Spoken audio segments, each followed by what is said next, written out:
Hello, I'm your host, Leonard Duncan. Welcome to a new episode of ATV-TALK and Motorsports Podcast. Please join us every Tuesday at 5 p.m. Pacific Standard Time. We bring you interviews with industry professionals, live events, live news about the motorsports industry in every episode. Enjoy the show. Whether we are out riding with our friends and family or racing in extreme environments, we all need good tires. That's why I recommend GBC Power Sports Tires, a division of Greenball Corp. Their products, which include XC Master, Mini Master, and Groundbuster 3, are what leading professionals in the ATV-UTV industry are using. You can get your tires at greenballtires.com or find them on Instagram as GBC Tires for further inquiries. Cesar Jimenez, welcome to ATV Talk. How are you, sir? Pretty good, and you, Leonard? I'm doing great, man. Hey, thank you so much for taking some time with us. I really appreciate it. I know that you're off right now because of an injury, but we'll get into that. I'm more intrigued about where you live. Where do I live?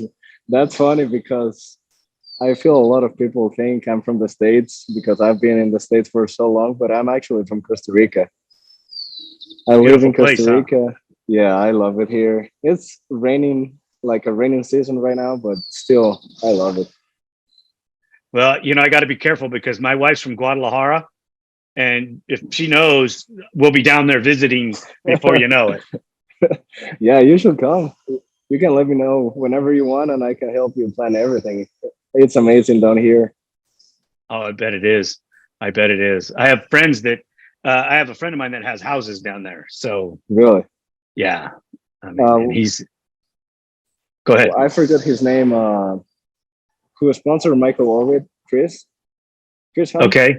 Yeah. Okay. He always comes here to Costa Rica. He has come like 3 times this year already to fish. Well, the beautiful country. There's so many different things to do, which you're going to get into telling us some of those things. Where did the ATV racing come in? So Costa Rica was always like not that big into racing, but it was like a growing sport back in the days here. And my dad bought me like a little scooter, and I never like hit my hands or anything. So he was like, "Oh, you got a little bit of talent." So we went to this place in Costa Rica where they rented quads, and that's how everything started. I started riding there a lot, and the owner used to race the national championship, and he was really good. And he told my dad that I should start racing. Nice. Yeah. So and since then. So how old were you when you started racing? My first year racing was 2004. So I was probably like 7 years. 7 years. And before that, I had probably 2 or 3 years already riding at that place. So you raced in Costa Rica. Mm-hmm. Did you race in any other countries? I have never raced in another country. I have the opportunity to go to Nicaragua and Panama, but I never take that step. I think it was like back in the day, it was too long of a drive. And now it's like, oh, it's only 4 hours or 6 hours. It's nothing. Because here in Costa Rica, everything is like short distance. Like from where I'm right now to my house is maybe 3 miles, but traffic is bad, so it takes like 15 minutes. But distance are really short. So you could walk it? Yeah, if I wanted. It will take me like half an hour. Yeah, but dude, you live in a beautiful country. Yeah. But it just a lot of things going on, always like just working out, just always doing something. So now you come to the States and you've been racing pro in America for a while. How many years you been in the pro class? This is my 3rd year. I was feeling really good, and with the forts, everything was going amazing. Like tracks, riding with them was amazing. And unfortunately, I had that little crash in in Gatorback and uh, this injury just from nowhere. Did you know you were hurt instantly? Yeah, this is the first race I have ever quit in my life. Really? I crashed and I felt my shoulder already like forward, and I was like, this is not good. I thought I actually popped it out, and I went to the hospital and everything, thinking that my shoulder was popped. And when the X-rays came out, they said it was not popped. Like, and that's when I decided to fly home because like I don't know how insurance work too much in Mhm. that country, and everything is really expensive, like medical. So I just decided to fly here and get everything like checked, and I had the surgery because I had So go ahead. an ACL separation, 12 millimeters. So with that, what is their prognosis for when you can ride again and train? So I always says the doctor put times based on regular people, like non-athletes or just regular people, and he said 4 to 5 months. But Mhm. I actually feel like it's going to be more about 3 to 4. Like I already have most of my mobility, but like it's going really quick. My therapist is actually impressed of how quick it's going. But Well, you're a finely tuned athlete that got injured and you didn't wait months and months and months of time before you decided to get the surgery done. yeah, I actually flew home and the surgery was already planned without even seeing the doctor because I sent him my X-rays and everything, and he saw it and he was like, yeah, we need surgery. So I started like booking the hospital and everything in advance so I can just fly there, get surgery, and start the recovery. Do you think you're going to make it back for any of the races this year? Yeah, hopefully I plan to be there around Sunset Ridge, not racing Sunset, but just like being around and start working again on my quads, and hopefully race Butts Creek, right? Is the name? Yeah, Um, yeah. Hopefully race that because I have always wanted to be in that track, and just that event mixed with the T2 racing is going to be amazing. that is pretty cool. I, Yeah, I hope that you take that training, and if you don't feel right, I hope you don't rush it because you don't want to hurt the long portion of your career. You know, you look at Chad Weenan; he's going to be 39 soon, and if you want to have a long career like that, you got to make sure you take care of yourself now.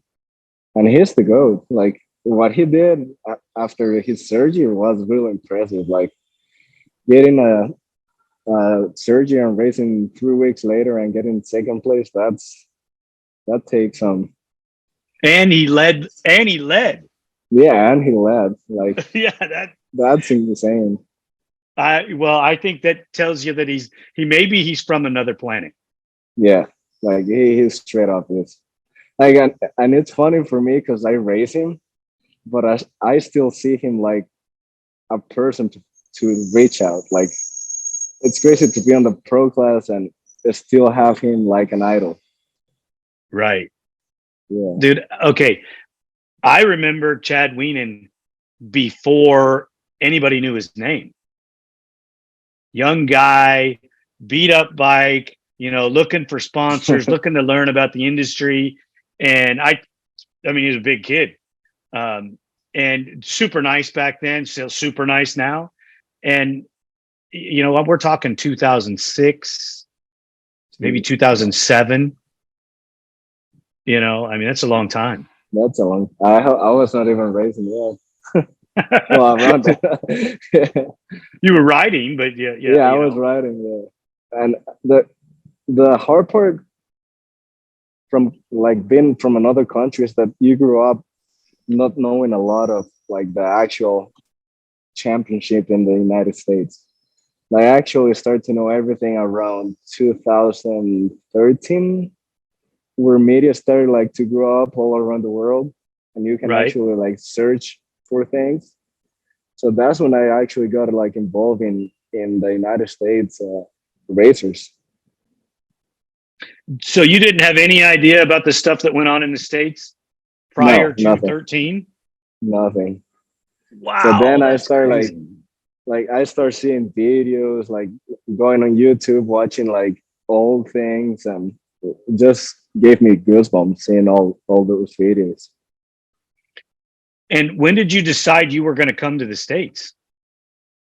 So I my whole life has been like always sports. Like I have played soccer, I have played tennis in a couple of countries, and 2016 was the year I decided I was going to race only quads, because I used to play tennis, quads, do like everything. So Right. that year I decided only quads. I'm going for it. I want to be a national championship in Costa Rica, and that's when I start flying to the States also to with Joe Bryd. That's why that Nice. was my first connection in the States. I'm sorry. No, I like Joe. I'm just teasing. Yeah, No, Joe's a good yeah, dude. it was Joe's a good amazing. dude since he retired. You know, Yeah, when he was a racer, he was pretty cutthroat. yeah. I never like I have here, but I like the experience I lived with Joe was amazing. Like I really like Joe, and he teach me a lot, because in this country we didn't have anyone with good technique. Like we just grew up learning by ourselves and developing the skills. So Joe basically teach me how to ride. So That's yeah, He's a good teacher, and he he's a is. two-time national champion. I mean, and he raced for what, 30 years? Yeah, I don't know that much. He raced a But long time. yeah, it was really cool, a really cool experience to be like teach by a two times national champ, and his facility was great too, and that's how everything started in the States. And you ride Hondas. Hmm. Do you think that you'll change to Yamaha at some point? So my whole life I have racing Yamaha. Even here in Costa Rica, I started racing in the States with Yamaha, and Okay. I actually switched to Hondas because I blew up my bike in south of the border 2019, if I'm not wrong. Okay. And Vince Meerman uh, gave me his quad because he got injured that weekend, and I felt in love with the Honda. Like it was immediate, like love, and like I can ride a Yamaha good, but I don't feel like I just feel that the Honda is shorter or smaller and fits me better because I'm short. But then you Okay. have Joel Hedrick being almost same height as me and riding the thing like it was a 90. Right. He So does. it's just like maybe the setup I was riding was not great in the States, because it was I just rode it my first year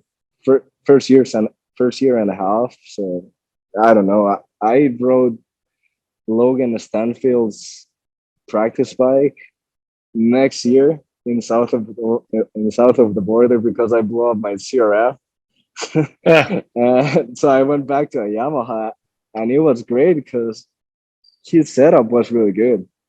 His shocks were a little bit soft because I'm heavier, but like I actually love the quad. I was actually leading pro am with the Yamaha, so it's just having the right people around you with good setup, I think. And right. right now, I'll not switch because it's a lot of money to get at least two good bikes and a practice bike. Oh, it's a ton of money, Yeah, especially at your level. yeah, it's you have to get three identical bikes. Right. And Yeah. three, unless you have good sponsors, which even if you have good sponsors, there's still money coming out of pocket. Yeah. Mm-hmm. And engine maintenance and most of the engine guys aren't giving away free motor rebuilds. Yeah, exactly. Yeah, and that's why I back up last year in Ironman. I don't know if you remember No. when it downpoured like really heavy. Right. I was like, dude, this is crazy. Like this amount of rain, everyone is going to blow up. And I was in the gate, and I told my dad because he was speeding for me, and I pull me back. I'm not racing. Like Right, I'll do a because lap. you're gonna eat a motor. Yeah, and it's $4,000 in one race. Like Yeah. out of like, and we're like half a season. I still race on a budget. I cannot go and just blow up an engine and that's it. Right. And Yeah. I don't think people realize that for you have to come from your home, fly to the States, and then rely on people in the States to help you because it's not your home. Yeah. Do you ride with somebody to the races? Yeah. This year I was staying the whole year with the Fords. They offered me a ride. Okay. And it was amazing. Like the treatment, everything was amazing. And unfortunately, I had to fly back to get all my recovery, but I was loving it there. When you go back this year, are you going to continue with the Fords? Yeah, I actually just sent 2 of my engines to get rebuilt because I didn't rebuild my race engine since last year because it had only one race. So and Daytona is too short, and now after Gatorback, I was going to rebuild it anyway. So when you go back, you're going to have fresh motors, practice bikes, and a fresh race bike. That's so good. Yeah, I can wait for that because Hondas break all the time. You know what? I've had great success with Hondas. I really have. So I'm not of the same belief that they're as weak as they say. I know that if you work on them incorrectly, you can have problems. I know that they have limitations on how long certain ports will live. And this comes into, do you run that transmission an extra race, or do you rebuild it? You have to, or do you run those cases an extra season, or do you replace them now? Yeah. And I totally get it, and I totally understand all that. And I'm not saying that they don't have those deficiencies. The Yamaha is a really reliable engine, and can take abuse. Yeah, exactly. Yeah, on a Yamaha, you just put A-arm shocks, Nerf force, and you can ride hard. You can ride hard on a stalker, though, too. Yeah, exactly. In a Honda, you cannot. You'll die. No. You. There's frame gusseting. There's A-arm, swing arm. Shocks, all kinds of different stuff you have to do. Yeah, because it equals out though in the price to build. When you're done, they're still about the same price. Yeah, they are. But it's just so much easier to just keep rotating Yamahas because you can just get a stocker every year and sell it, and it will cost you $2,000, $3,000, and you have a fresh stocker. Well, if you do it right, it doesn't cost you that. Yeah. I mean, if you do it right and sell them for the right price at the right time, you're buying a new bike and you've saved all the stock pieces to put back on it when it's done. Exactly. Yeah. I mean, so some people don't even know what they're buying. I actually, one of this year, I saw a practice squad in a really good amount of money. I was surprised I sold it for that much. Right. But I mean, it's worth the price, but you just have to find the right person who wants to buy it. Yep. I agree. I agree with that. You're talking about when you're selling in the market to sell something, If you're rushed, you're going to get less money. If Yeah. you sell it on just, hey, this is the price that I want, and you wait it out, you'll get it. Yeah. And it's just the bike is worth so much money. And to sell it used is so low. Like the market for used quad is like so cheap. It's crazy. That's why I try to rebuild my quads instead of just rotating them, like just buy new one. I think with the Honda stuff, well, I'm not, I haven't built motocross bikes in a few years, but when you build desert machines, you're rebuilding the whole machine every race. Every race. Yep. Motor comes out of the So, frame. You go through the frame, you go through the chassis. 250-mile race, you might be able to yeah. go to another 250-mile race, but the chances that you're going to have a problem go way up. If you Mhm. go race 500 miles, no, dude, you're pulling the motor out of the frame. It goes down to the bare frame. You're stripping it, checking everything, you know. Yeah. And motocross, I don't know how often. I guess after a mud race, you go all the way to the frame. Yeah, most of the times I like to do that.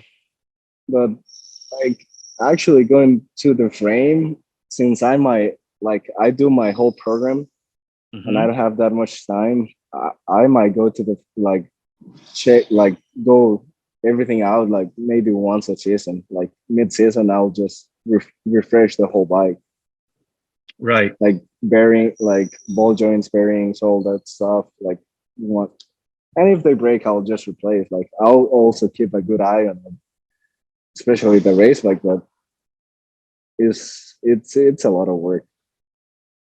Yeah, it is. And the fact that the Fords did that for you, that's pretty awesome. I like Bryce. He's a good Yeah, kid. he is I, awesome. I I haven't spent too much time with his brother, Oh, Cody but is awesome too. yeah, I only got to spend a little bit of time with him when we were in Nevada for the reunion race, For the I forgot Huevos the race. name. Yeah. Yeah, yeah, that's the most I've spent with Cody. But I've had Bryce on the show multiple times, and yeah, he's good. He's a good kid.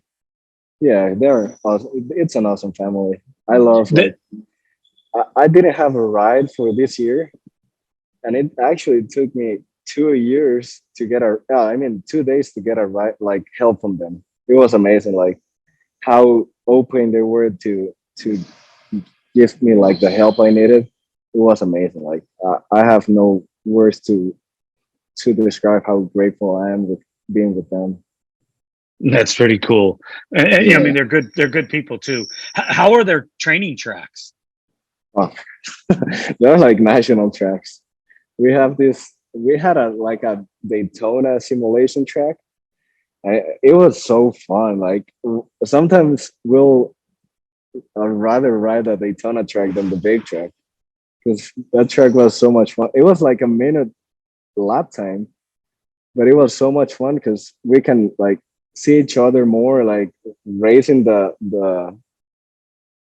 racing like the moto, Right. and it was a lot of fun. Instead of the big track is a 2 minute lap time where you see Cody or Bryce once a lap instead of I see Cody 3 times in the Daytona track. Right. And When you were racing in Costa Rica, did they have the same size jumps there that they do here in the States? there are a couple of tracks that they used to have big jumps. We used to have a 100-foot triple. It was wide open for our quads because we like back in the day, no one was able to get like good engines from the States. Like I remember getting a head from GITR and it was slow. I was like, that this is like no difference. So Wow. that's like the cool part, like that I feel proud is that I opened like the market for Costa Rica in the States. Like That's people didn't excellent. know too much about the States until I started going there. And like it was really huge in this country since it's so little. I used to like I still do, but I used to have more appearance in like big newspapers, like let's say New York Times in the States. I used to appear in those newspapers here and a lot of things like that. It was like a huge impact. Is the And racing still big in Costa Rica now? What it's happened? about to just people just go away. Like it since it's a really expensive sport, and Costa Rica is a third world country. Like there's no too much money in this country to sustain a sport that is that expensive. Like my whole life, I only had one quad here Okay. because And tourism and tourism is huge in Costa Rica. yeah, Are a lot of the businesses working around tourism? yeah, most of the business are around that. Like, or they'll like, yeah, you can say everything go around that because it's the where the money comes from. Like, it's so many people traveling to this country. It's crazy. Like, you'll go Right. anywhere and see a guy from another country. Right. Yeah. Do you live in a small town or a large town? Uh, because it's funny because Costa Rica is so different to what people actually think. Because like we have Costa Rica is really small, and Hmm. they're the main town, the capital, and there's where everything is like the big city. Let's say it only has like it's that everything big is around the capital.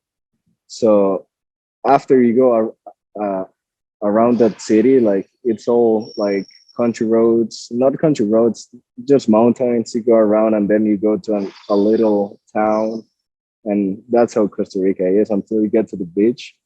And there are a lot of investments in that part of the country. So you will find like really nice hotels, houses that can worth more than $5 million, Wow. and from people out of the country. Like that's pretty big, like around the beach. That's incredible. What do you do for a job when you're in Costa Rica?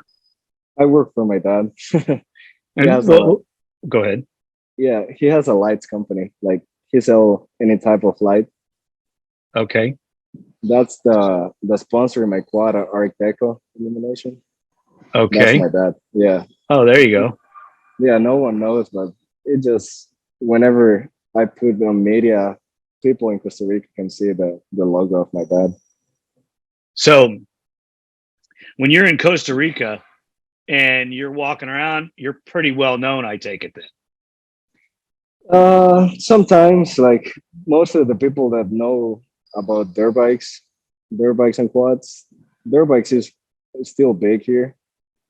And I have been a stop like on a light and say hi or something like that, but not great, not anything crazy. Well, that's It's that's still pretty cool. cool. Yeah, yeah, it's still cool. Well, you have quite a few followers on your Instagram, I've seen. So, is that because of you do a lot of social media work? Oh yeah, when that year I decided to go full on quads, I actually started another account because I wanted to have one only for like quads. And I had a friend. We used to travel every day, like because I never want to go alone to ride because just safety. So I told Right. him I'll pay you to record me, and he got really good. So we started Nice. doing these videos before the reels came out, and they were popping. So that's how I got a lot of followers back like before. Nice. Yeah, now that Nice. the reels are go viral, it's easier to grow up. But yeah, that's how like my growth went up. Well, that's pretty awesome. That you Yeah, you are ahead of the curve. yeah, yeah. Unfortunately, right now I don't have anyone to video me like doing the stuff because I'm always moving. But I would love to have a vlog. Like that's my dream. have a vlog of showing how everything is in the States, backs of of a scene of a pro rider, like the program, the training. Because I do a lot of volume of training. And it just will be cool to show that part of the sport that no one really knows like what it takes to be a pro. So lay out a little bit of your training program for me. So I train with Brandon Hogue. He's my Mm-hmm. coach. And well, last week my total volume was 15 hours. And the Okay. week before was a big week. It was around 19 and a half hours. This week is going to be probably over 20. So And it's that only, and that's well, to work on your conditioning it's more about off the my, quad, right? yeah, it's off the quad. It's more for aerobic fitness. He's the one that knows more. It's more about like my aerobic fitness, so I can recover faster. My like I get tired and I get arm pump because I try to ride harder than what I can, like or what I'm used to. But if I could ride at a comfort pace, I can ride forever. Like like my fitness is really good. It's just that pushing that little extra is what makes me like get pumped or start making those little mistakes that get you like tired. Once you get to a higher level of fitness, then you won't have those issues, correct? I will say once I can upgrade my riding, I will not have those issues. Like it's You just think it's go ahead. I'm sorry. yeah, it's just I just think it's being more comfort on the bike and setup than my fitness. Okay, okay, I'll give you that one. Yeah, If you're not feeling it in the comfort fashion and you're having to overexert your body, exactly. okay, I Because understand. if I want to put a hot lap, I have to ride over my like comfort zone, and that's where I should be riding all the time, like out of my comfort zone, and that's what makes me tired. Well, then are you going to work on your setup and your conditioning so that you can push yourself to the next level? Yeah, I was starting to do a little bit of a sprints workout so I can like move off my comfort zone. So that was my main goal in the off season, like push that sprint pace so my comfort zone is higher. That's a good thing to do. You need to evolve, you Yeah. know. Let me ask you this question. What do you think your future plans are for how long you want to be a professional ATV racer? That's unknown. Like I was really, really happy this year with my whole program. Like everything was really going good. And and I don't know, like I love the sport. I love being in the States, but it's getting pricey. Year after year after year. It's been a long like way for me. I started racing full time in 2018 and like sponsors, I don't have really big sponsors like after the ports. Like let's say for building bikes or engine programs. Mm-hmm. It's actually my budget is pretty tight. Like and that's another thing I think is backing me up from upgrading my riding is my budget because I I would love to test with someone my shocks or engines. I just ride the things I have. Like I cannot like say like, oh, I like this more than this or something like that. Like start testing things, and that's a huge part in pro class. Like every single detail is a huge difference. Correct. So I totally get that. It's the fear of spending more money on a machine because you were out testing and it breaks yeah, and then your budget's thrown off. So yeah. So it's tough. Like I'll see what I can do in the off season to try to push it one more year, but right now it's unknown. Well, let's get your social media game going better to Yeah, promote your sponsors, and you're gonna have to do a bunch of that yourself.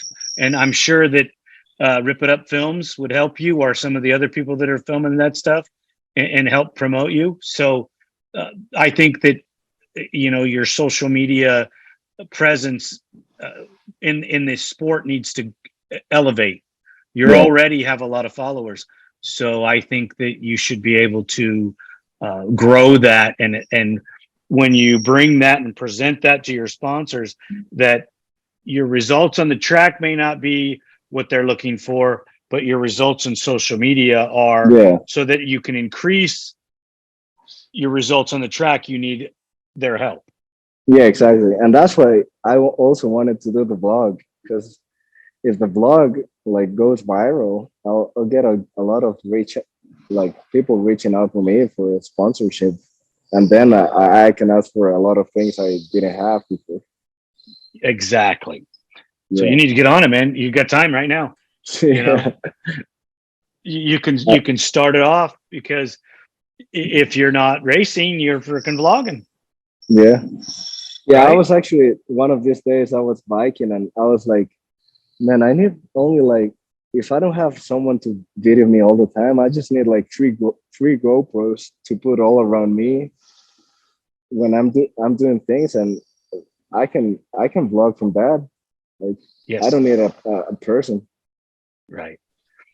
My daughter Paula, which everybody that listens has heard this, she went to school for social media advertising, and Yeah, yeah, and so she has been telling me all along, you need to do Instagram lives, you need to do yeah, this, you need to do that. So her sister Valeria, who had no desire to do anything with the podcast, came in and started listening to her sister and trying to get me to do these little videos and that little video. And actually this weekend we sat down and decided to start producing more little video content. So we're going to start doing more things with that. Every weekend we'll produce stuff that we can yeah, put out during the week. Yeah, you have to yeah. stay relevant. You have to put yourself out there, and that's the hardest thing for an old guy, to sit down and hit record and talk into a camera. Dude, it's not normal for us. You young, It's still hard for me.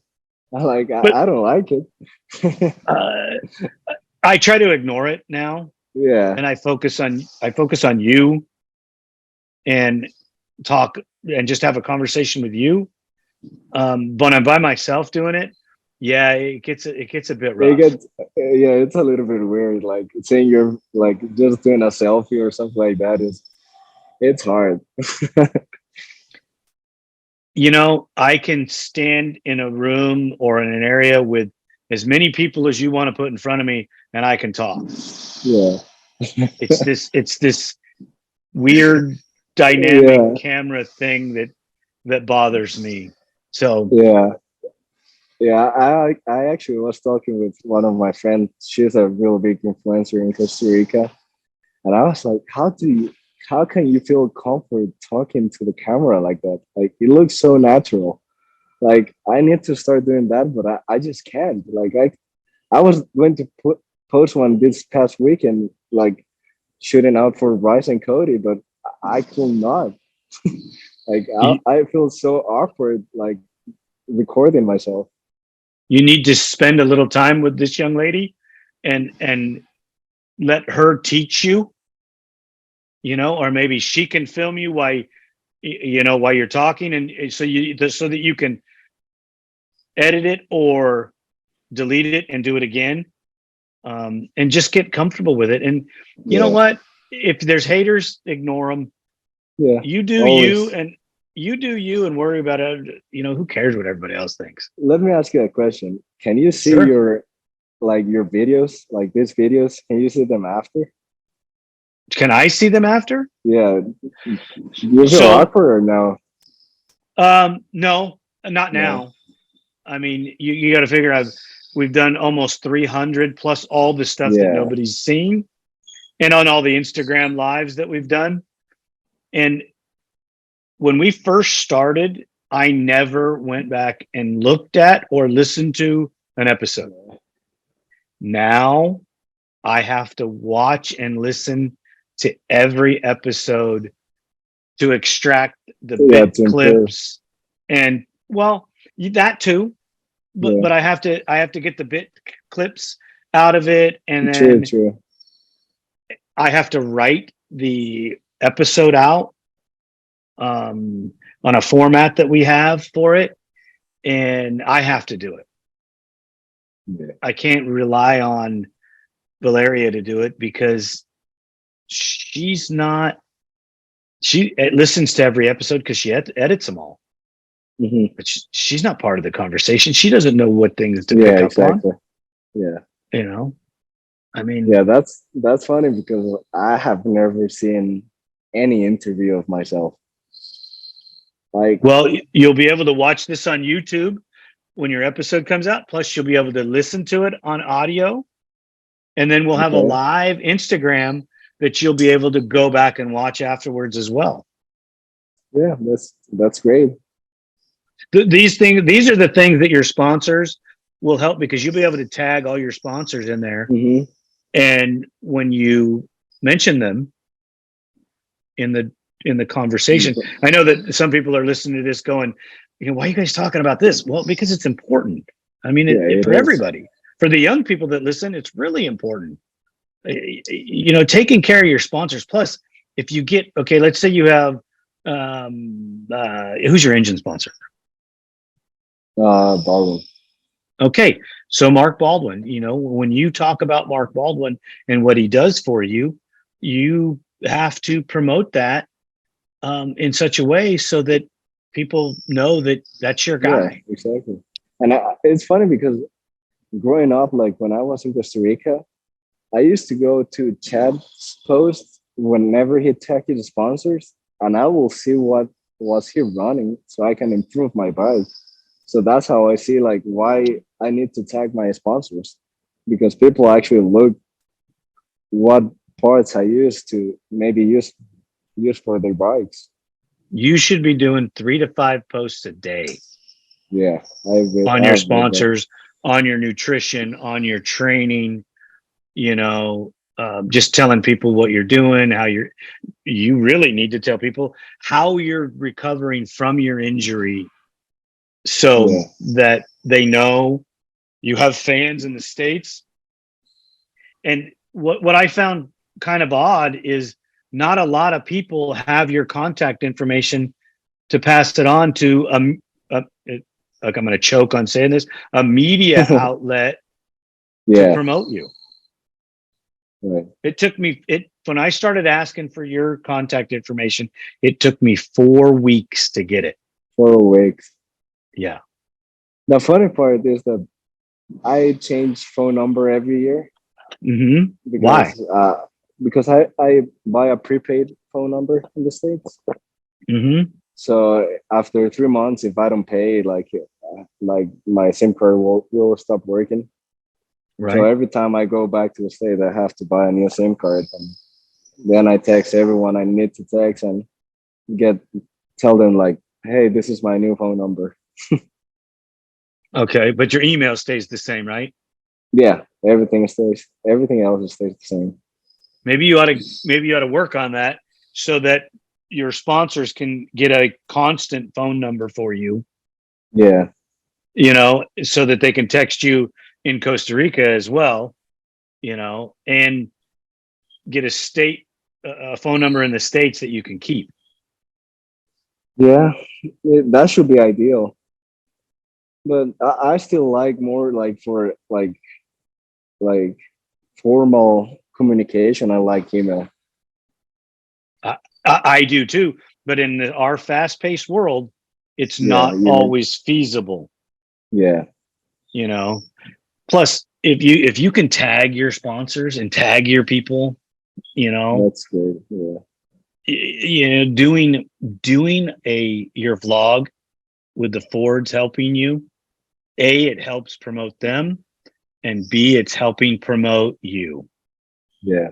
I actually have a lot of videos I took when I was there, and I never I was this close of doing the first video, and I just like Daytona came too fast, and I was not able to start the video. I mean You to need finish the video. Yeah, I need to, because it was funny. Like it was Bryce dancing or everything, like things that go day by day that are funny and they get recorded. So you need it's to funny. post all that stuff.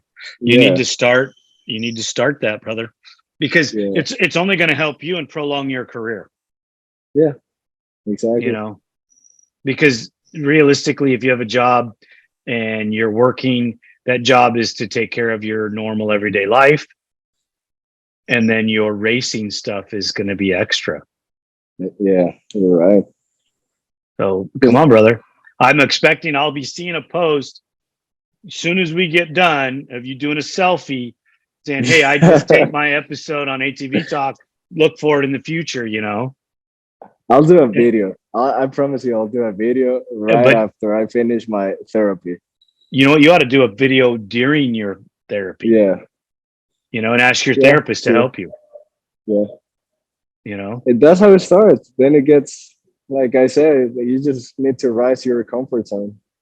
You have a huge fan base in the States that Yeah, wants to know where you're at, what's going on. Are you okay? Your friends that know that you're okay, yeah, but there's been no information, yeah. You're you right. know. I may talk to Valeria when she gets home, and we may do a little, hey, we just got to talk to Cesar. He's doing great. You know, he's on the mend. You know, he's wanting to come back. So look for him in the future. So if we do it at the same time, you know, you're Yeah, it doing it, I'm helps doing it, both. then you're getting exposure. And that's why we do the 7-day on you, Hmm. because I want to promote you for as long as I can, as much as I can. You know, so the quality of the photos you give us, the stat sheet you give us, the information Yeah, that maybe you have, you know, 5 or 6 hashtags that you need us to use, you give us that information, you know. sure. Yeah. I'm giving all our secrets out to everybody now. To So, everybody. Yeah. But but you know you've what? been growing really fast. Yeah. Yeah, it's amazing. We have more audio followers than we do Instagram, YouTube, Facebook followers. One reason is I've pushed the audio first because that's what I understood. Hmm. I didn't understand how to do YouTube. I didn't understand Instagram and Facebook and all that, and Yeah.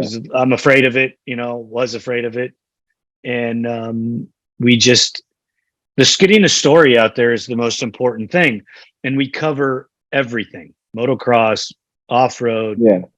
history. You know, it doesn't matter if you ride a quad. I don't care what kind of quad it is. If you ride a quad, I'll talk to you. You know, it's great. Yeah. One of the struggles is getting like Mark Baldwin to come on the show. My Yeah. own brother, you know, who owns a company, Duncan Racing, he is too busy and, you know, Yeah. sometimes doesn't want to come on. And Mike Walsh has come on a couple times, which I'm grateful for. But the other guys are busy and are reluctant, you know. Yeah. Yeah. And Because some it'll of be you cool to riders, see. go ahead. I mean, it'll be cool to see like the perspective of a Mark Baldwin on racing. Right. 'Cause I don't know like what's his motivation, or I don't know anything about like what he looks for. It'll be cool to learn all about that. Like his path, his I mean his past and everything, all his struggles he has been, and how he managed everything. And it'll be amazing to know everything, like his story. I remember when Mark and I were both kids doing this. You know, Yeah. So that tells you, I mean, I didn't come into the nationals right away. because I was kind of born into the industry. My Mhm. dad was on the cover of the first three-wheeler magazine, and that being a part of my life, it's always a little different. Not everybody understands that. Yeah. So I got to see a lot of people leaving the industry and coming into the industry. So it's Yeah, pretty I've cool. seen everyone. Not everybody. Yeah, there's some people that I don't know. Some of the new people, I Yeah. struggle to know who they are. And the way that I've been in the company that I work for, we focus on what we do. We don't focus on what other people do. And when you're as busy as we are, it's Mhm. hard to look up and go, oh, hey, that guy's got a cool device over there. Let's check it out. Sometimes I rely on young people like yourself or other people. Hey, have you seen this product yet? We don't make it, Yeah. so let's check it out. We're Right. always looking to improve and find the best stuff out there as well. If we Yeah. didn't find it, I mean, there again, I'm biased and prejudiced. I think a lot of the stuff we do is the best. Yeah, you're right. I mean, it'd be a fool not to, right? Yeah, exactly. So we've talked a little bit about, where you come from and these things, your future goals. We even hit a little bit on that. Your progress is coming along good, and you have a plan to come back. I'm really looking forward to that day. I know that I don't get to the nationals as much, but when I do get there, I would definitely be looking you up. Thank you. I'll for sure let me know when you go. Well, not a problem. And what I also want you to do is, if you have something that you need posted or you need help with getting something out there on the social media platforms, you don't hesitate. You reach out to us via email, via whatever type of social media. You get it to us, we will get it out there. Thank you very much. I really appreciate that. Brother, we want to promote the ATV industry, and I want to promote it in your country and in other countries. And Everywhere. we have to work together to do this. Mm-hmm. I can't do it by myself. You can't do it by yourself. Mark Baldwin can't do it by himself. So let's all get together and promote. Yeah, you're completely right. Anything else you'd like to shout out? I mean, I'm just really happy I'm here in the podcast. It's amazing, and I really appreciate your invitation. And I love what you do. I love everything about your podcast, and I really hope you keep growing like you've been doing. We're trying. We're growing because of people like you and everybody that listens. And one of the things that I really would like to shout out to everybody, if you have information or if you have people that we need to talk to, and there is a slew of people that we have on the list to talk to. I mean, when you came on the show, were you expecting some scripted format, where I send you a bunch of questions and like, oh my God, I gotta fill out this paper or whatever? No, I was just open to whatever. Like I love talking. Like people at the track might see like I'm really serious, but I'm just like a really quiet person. But once I get comfort, I'll talk to you like for as long as you want. That's the way it's got to be, man. Open Yeah, conversation is what I'm promoting here on the show. And yeah, I don't want to script it. I don't want to do anything. I just want to have a conversation. I want to learn about you. yeah. It's more fun. To be honest, it's way more fun to do it like that. Well, one of the things for me is I'm learning about your home country. I'm learning about some of the things you get to do there. And we didn't get as in deep about racing as some people wanted us to, but your fans actually get to learn a little bit more about you. Yeah, you're right. Yeah. And that's what they're striving for. We'll get into some of the racing because I'm sure that we're going to have you on the show again, and we'll talk. Just focus on hey, the time you spent with Joe, the things you've learned Yeah, with the Fords, the things you learned with other of the pros that you get to spend time with. I mean, which is important too. yeah. You're completely right. First thing first. Right on, brother. The team here at ATV Talk would love your feedback. Please email us at hello@atvtalkpodcast.com.